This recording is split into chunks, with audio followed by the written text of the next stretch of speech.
Okay, so tonight we're gonna have coconut shrimp. It's Friday, it's the Midwest. A lot of places do fish fries. We're gonna go low sodium and still stay within the seafood family. So as always, I like to show my products. I have the shrimp soaking, marinating in coconut milk.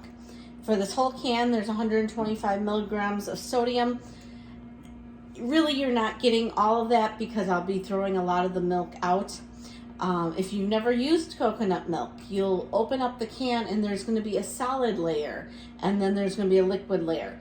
So before you open, shake the can well. Sometimes it's pretty solid and you'll have to actually stir it, which is what I had to do. But yes, coconut milk is being used tonight. And then I have found that the Kikkoman panko breadcrumbs have the least amount of sodium. There's 35 milligrams for a half cup.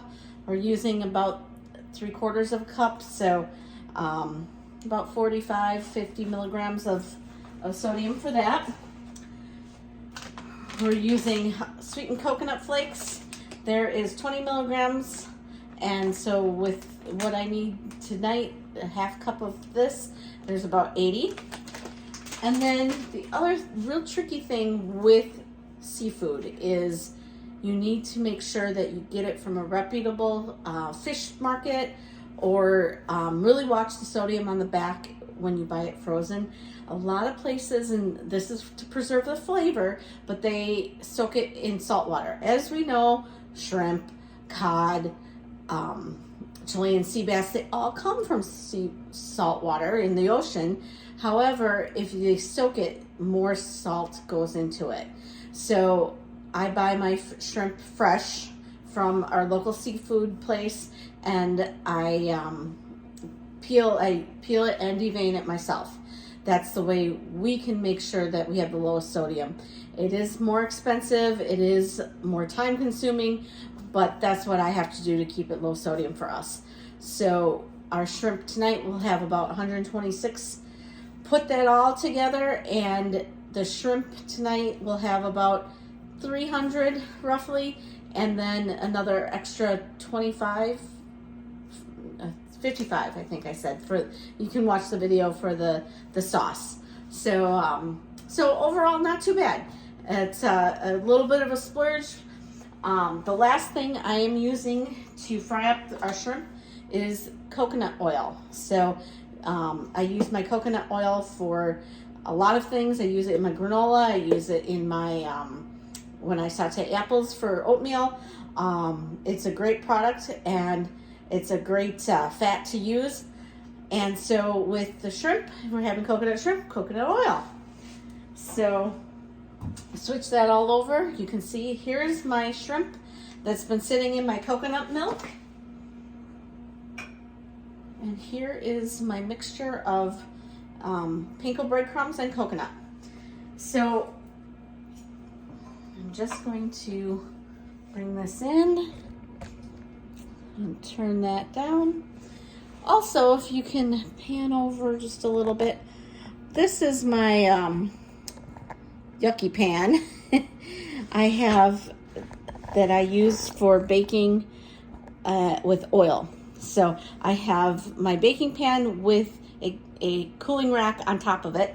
I am going to make shrimp in batches and then put it on there and stick it in the oven so that it keeps fresh and hot and while everything is cooking. You don't want to overcrowd your pan with the amount of shrimp I have here. I don't want to take it off and then have the cold shrimp. So I'm going to be doing it in batches. So just like that, I've coated my first shrimp. And one way to check if your oil's ready is to kind of, oh, did you hear that sizzle? You can hear the sizzle. I might even bump it down. I have an electric stove.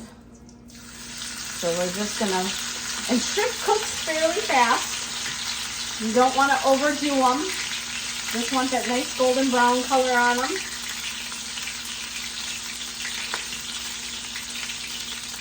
I'm sure now you can hear that sizzle. Second one in.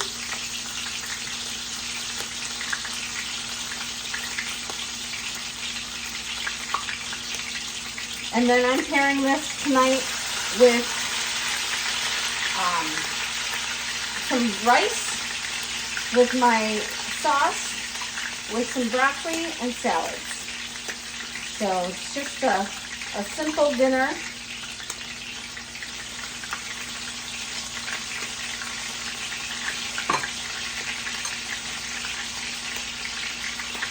And that is, let's see, 4, this is number 5. I think that's going to be it for this pan. I don't, again, want to overcrowd my pan. Let's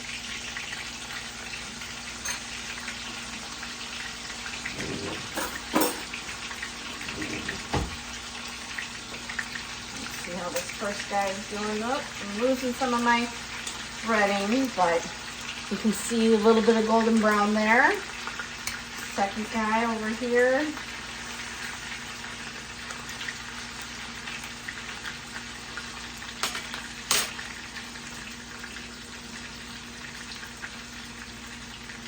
So that's all there is to this.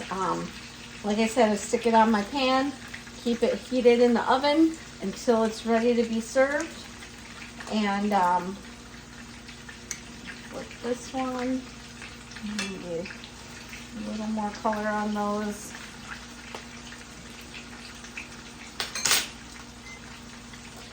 When you put cold items in there, it also brings down the temperature. So you gotta, I grew up on a gas stove. I now have an electric stove. So there's a learning curve, and I still, after living with electric for,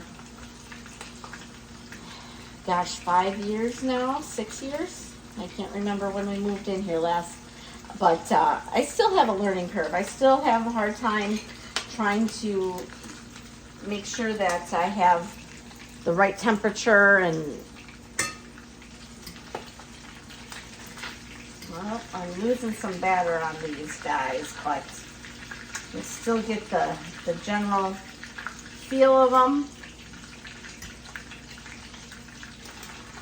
And then you can also scrape up some of those good extra bits on the bottom.